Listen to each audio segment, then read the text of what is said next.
చూడండి ఇక్కడ ఏమంటున్నాడంట, కుమారులు తమ యవన కాలమందు ఎదిగిన మొక్కల వలె ఉన్నారు. అయితే ఇక్కడ ప్లస్ వచ్చిన మాటను జ్ఞాపకం చేస్తా ఉన్నాను. అయితే ఇక్కడ కుమార్తెలు ఎలా ఉన్నారంట, నగరములకు చెక్కబడిన మూల స్తంభమందు ఉన్నారు. అయితే నగరము దేవుని మందిరం. పిల్లలు ఎక్కడ ఎదగాలి? నేను అక్కడ దేవుని మందిరంలో ఎదగాలనే రూల్ లేదు. తల్లిదండ్రులు ఎదట కూడా వారిని వెదిగి అలా ఎదగించాలి. దేని స్తోత్రం కలిగి మరి వాళ్ళు ఎదగాలంటే వాళ్ళు ఒక మూల స్తంభంగా నిలబడాలంటే నువ్వు తల్లిదండ్రులు అయిన వారు ఏం చేయాలంట, మీ పిల్లలకు సరైన బోధను అందించాలి. దేని స్తోత్రం కలుగును గాక. హల్లెలూయా. తప్పిమైన దేని బిడ్డలారా, ఈ కుటుంబానికి ఒక స్తంభంగా ఉండాలి. అలాగనే కుటుంబంలో బాధ్యతలు చేయబడుతున్నప్పుడు ఆ బాధ్యతను నెరవేర్చే ఒక యవనరాలుగా ఉండాలి. దేవుని స్తోత్రం కలిగిన గాక. అందుకంటాడు, బాలుడు నడవలసిన త్రోవను వారికి నేర్పుము. అయితే ఇప్పుడు బాలుడు కాదు కదా, ఇప్పుడు బాలిక కాదు, ఇప్పుడు పెద్ద. దేవుని స్తోత్రం కలిగిన గాక. అలా చెప్పండి, మంచి జ్ఞానం దేవుని ఎంత అడగాలి. ఎందుకు మాట నేను జ్ఞాపకం చేస్తున్నా ఏమంటున్నాడంట, యవన కాలమందు మంచి మార్గమును ఎరిగి ఉండాలి. మంచి మార్గము ఎరిగి ఉండాలి. మనం యవన బిడ్డలుగా ఉన్న మీరు మంచి మార్గాన్ని ఎంచుకోవాలి. ఇప్పుడు మంచి మార్గం అంటే ఏది? సరి అయిన దేవుని మార్గంలో మనం నడవాలి. దేవుడు ఏది చెబితే అది చేయాలి. ఏది మాట్లాడాలో ఏది మాట్లాడమంటాడు అదే మాట్లాడాలి. నేను స్తోత్రం గాక. లోకములో ఉన్నవారు వేరు, దేవుని నమ్ముకున్న వారు వేరు. దేవుని నమ్ముకున్న వారు ఎలా ఉండాలి? దేవుడు ఏ విధంగా ఉన్నాడో, ఆయన పిల్లలు ఏ విధంగా ఉన్నారో ఆ విధంగా ఏం చేయాలంట, నడుచుకోవాలి. దేవునికి మహిమ కలుగును గాక. ఇప్పటి నుండి మంచి చెడ్డలు ఎరిగిన దానివై ఉండాలి. మంచి చెడ్డలు తెలుసుకోవాలి. మంచి జ్ఞానం కలిగి ఉండాలి. మంచి ప్రవర్తన కలిగి ఉండాలి. మాటల యందును, ప్రవర్తన యందును, ఆలోచన యందును, చూపుల యందును, బట్టలు ధరించుట యందును ఎలా ఉండాలంట, నీ కుటుంబానికి కీర్తి తెచ్చేవారిగా ఉండాలి. తన కుమార్తె తనకి ఏం చేస్తుందంట, ఏం చేస్తుంది?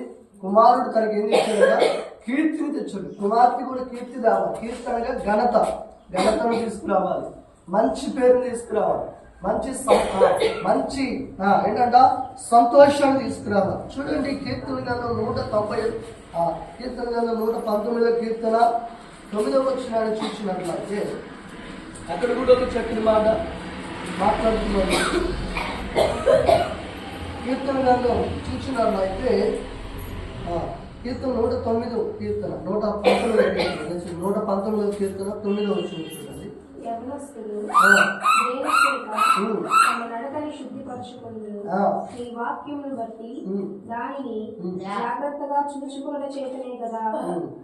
దేవునికి మహిమ కలుగును గాక.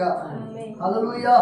అప్రియమైన దీని బిడ్డలారా, ఈ 9వ వచనంలో మాట ఏంటంట, యవనులు దేని చేతనైనా తమ నడకను శుద్ధిపరచుకున్నారో వాక్యమును బట్టి ఏంటంట, వాక్యమును బట్టి ఏం చేయాలంట, దానిని జాగ్రత్తగా చూసుకునేవారు. వాక్యము, నీకు వాక్యం ఏది చదువుతుందో దాన్ని నువ్వు చేయాలి. వాక్యం ఏది చేయకూడదు అంటుందో దాన్ని నువ్వు చేయకూడదు. అని చెప్పండి కదా. లోకంలో ఉన్న వారికి వేరు, దేవుడు నమ్ముకున్న వారు వేరు. కానీ వాక్యం, దేవుని మాట ఏది నీకు చదువుతుందో దానినే అనుసరించి నడవాలి. ఈ మాటలు ఎక్కడున్న యవన బిడ్డలకి తల్లిదండ్రులు కూడా తెలియపరుస్తాం. ఈరోజు తల్లిదండ్రులు తన పిల్లలను ఎలా పెంచుకోవాలో కూడా తెలియదు. కానీ బైబిల్ చెబుతుంది, నీవు నా మాట వినటం వలన నీ పిల్లలకు సరైన అవగాహన కలిగించే జ్ఞానం నీకు ఇస్తానని చెప్పి వాక్యం చదువుతుంది. దేవునికి మహిమ కలుగును గాక. హల్లెలూయా. అయితే ఎలా నడుచుకోవాలనేది మనము ఇప్పటి నుండే ఈ బిడ్డ జాగ్రత్త కలిగి ఉండాలి. అమ్మ మాటకు నాన్న మాటకు ఎదురు తిరిగేదాన్ని కాదు. కొంతమంది అమ్మ మాటకు నాన్న మాటకు తిరిగే వాళ్ళు ఉన్నారా? ఒక ఫోన్ కొనిపోతున్నట్టున్నావు, నాకు ఫోన్ కొనిపోతే నేను చచ్చిపోతాను. తల్లిదండ్రులు ఎదిరించే వాళ్ళు ఉన్నారు, బెదిరించే వాళ్ళు ఉన్నారు. నాకు ఇదిగోని అదిగోని అని అడిగే వాళ్ళు ఉన్నారు. కానీ వాటి వల్ల ప్రయోజనము లేదు. కానీ దేవుడు చెబుతున్నాడు, నీవు నీ తల్లిదండ్రుల మాటకు లోబడినప్పుడు వారు నీకు ఏది చేయడానికైనా సమర్థులు కలిగి ఉంటారు. దేవుని స్తోత్రం కలిగిన గాక. మొదటి మాట, దేవుని వాక్యమును ప్రతిదినం ఏం చేయాలంట? చదవాలి, వినాలి. దేవుని వాక్యం ఏం చేయాలి? ప్రతిదినము చదవాలి, వినాలి. దేవునికి మహిమ కలుగును గాక.